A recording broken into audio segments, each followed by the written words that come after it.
Just be out with us to Halong Bay, Vietnam. In this video, we will share everything you need to know before booking your cruise, what to expect, so you don't get confused while booking.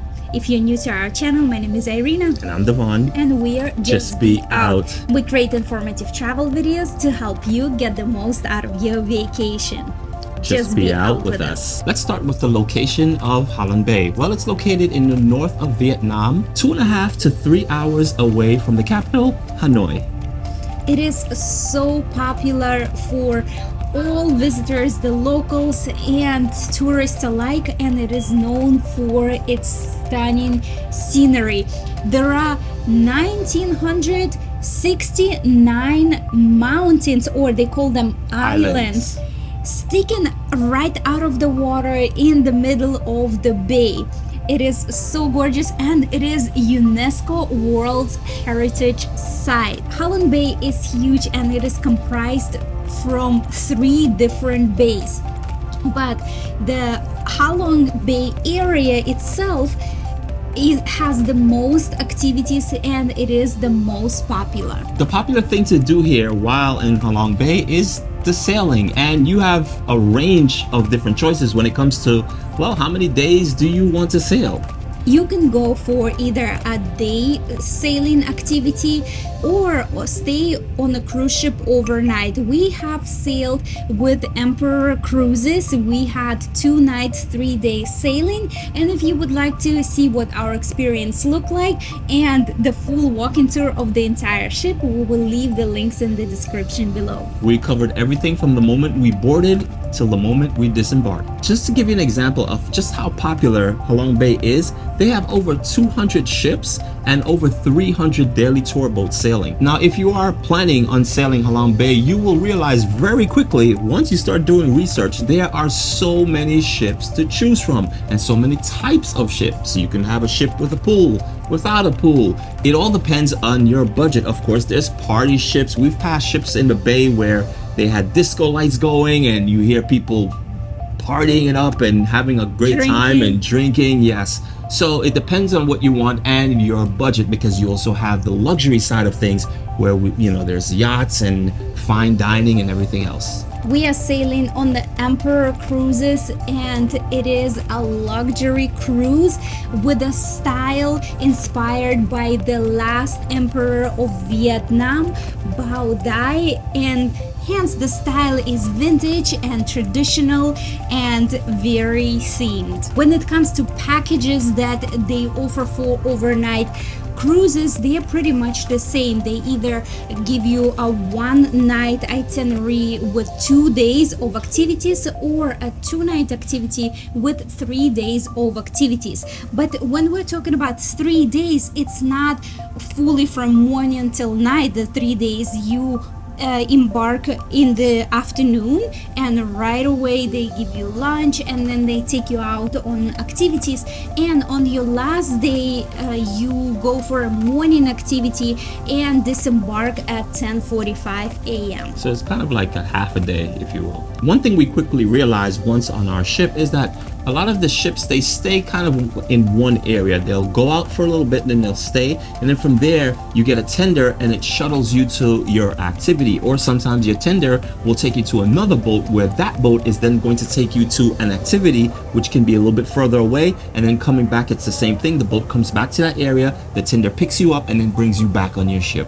So it is very different from your usual Royal Caribbean or the Carnival cruises. It is set up completely different. The ship most of the time is just anchored in one stop, and you still get the scenery all around you, but you do get also a lot of other cruise ships around you. Yes. So really choose carefully. We spoke to some other guests that are sailing on other ships, and they said right next to their ship there was another ship with a party cruise, and they had loud music all night long.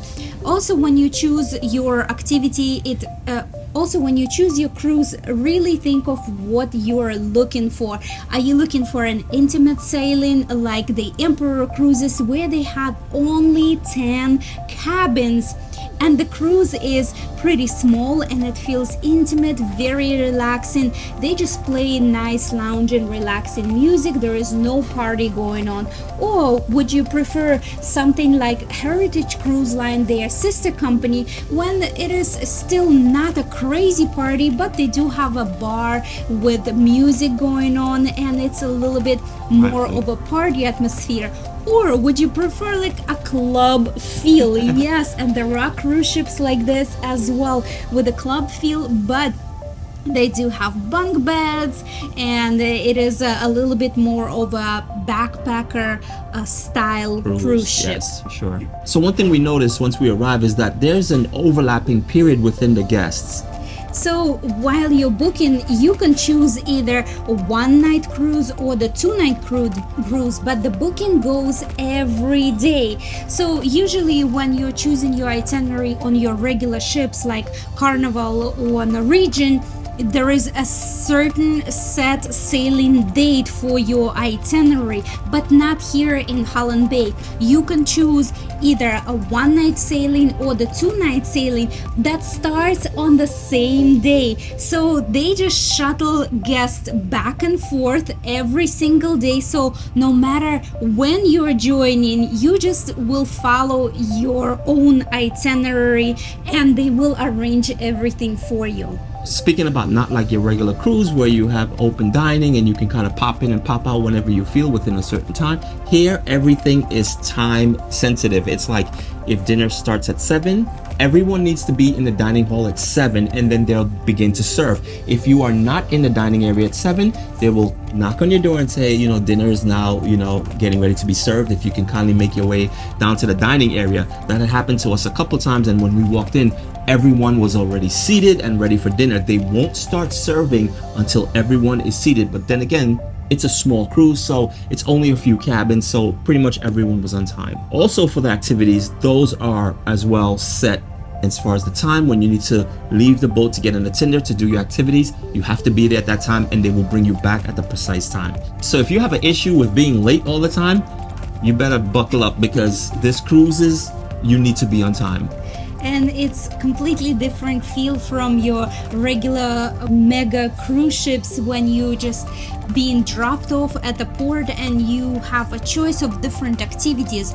Your entire itinerary is already set upon booking, and when you're choosing the cruise, again, most of the activities are very similar. The options are kayaking, swimming, visiting different caves, visiting hiking, a village, a fishing village, a floating village, or an island village. So the activities are very similar. It's just the itinerary might differ depending on the ship that you choose. So while choosing the ship, be sure not only to see what kind of ship you would like, but also what kind of itinerary you would like to do. The good thing about sailing in Halong Bay is that it happens all year round, so it doesn't matter. You don't have to wait a certain time to sail. Well, there's the best time. No, you could sail pretty much all year round. But of course, there is a winter season, so you will need to bring a jacket, and of course, you wouldn't be able to swim because the water would be too cold.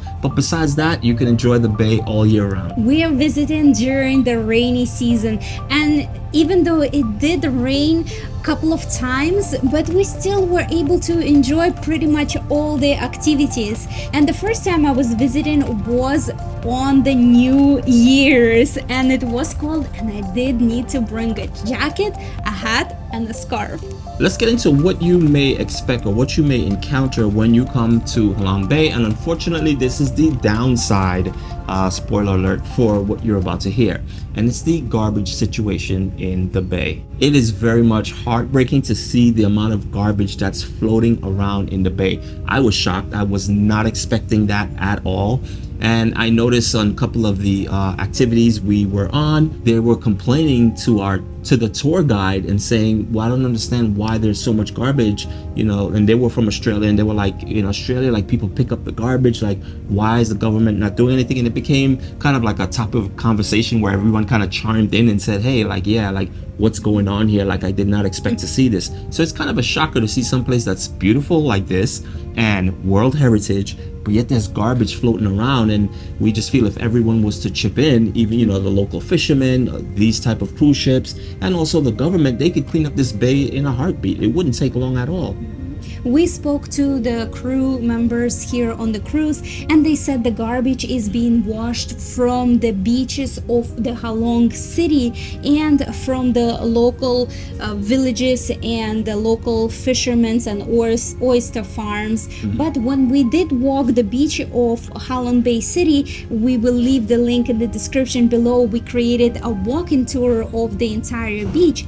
The beach was really clean, and you can see in the water there is a lot of styrofoam floating, water bottles, Potato plastic chips bags, plastic bags, yes. a lot of garbage. And we actually decided to skip the activity of swimming in the bay just because you are swimming and there is garbage floating right next to you. But the tour guy said no, the bay is clean. So to his standards, the bay was clean, but we did see garbage floating, and because the water is polluted, we just did not feel like swimming there. But that was an option, and a lot of people did swim. While the government does make attempts to clean the bay, it is not enough. Every ship is paying a fee from each passenger to the government to help the efforts to clean the bay. There are designated people who come around and clean the bay, but it is still nearly not enough.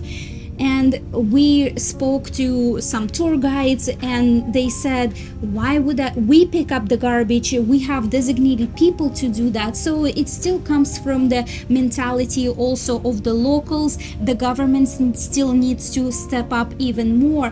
And even while we were kayaking, I would actually love to have a little net and a basket and just scoop some garbage while I was kayaking. So I wouldn't mind that at all. And some other tourists were picking up garbage while they were kayaking with their hands and put it inside their own kayak. So I'm sure ecotourism right now is really popular, and many tourists wouldn't mind doing that. But it also needs to come from the initiative of the locals, of the local fishermen, from the cruise line. While the cruise is docked, you can still scoop some of the garbage out of the water. And according to our cruise director, he said some people think that it's coming from all the cruises that are sailing Halong Bay, but he said it's not, because they have very strict guidelines and codes, and it's not coming from their boats. It's actually coming from the fishermen and locals. So it's a situation that everyone needs to be concerned about, and everyone needs to act upon it to clean the bay, Right. It's not just the government responsibility. It's also the people who live here, who work here, and who visit the bay as well. When we lived in Hawaii, it's a Malama Aina mentality, meaning caring for the land. Every single local will pick up garbage when they see garbage on the trail. When they see garbage floating in the ocean, they will stop the tour boat, they will turn it around and go to that piece of garbage and scoop it out of the water. So I think this type of promotions need to be done throughout the local community as well, and enforce it in the tourism industry as well. Absolutely. If you've visited Halong Bay in the past, let us know, what was the situation like when you visited. Was there, and did you notice any garbage? Because now there is a lot. If this video gave you some insights on how to book Halong Bay cruise and what to expect while cruising Halong Bay, don't forget to click like and share it with the person you would like to visit Halong Bay with. And if you have any additional questions, be sure to reach out to us on Instagram, send us a message, and we'll gladly help you with any other questions you may have. Come on, so much for watching, and as usual, just be out with us.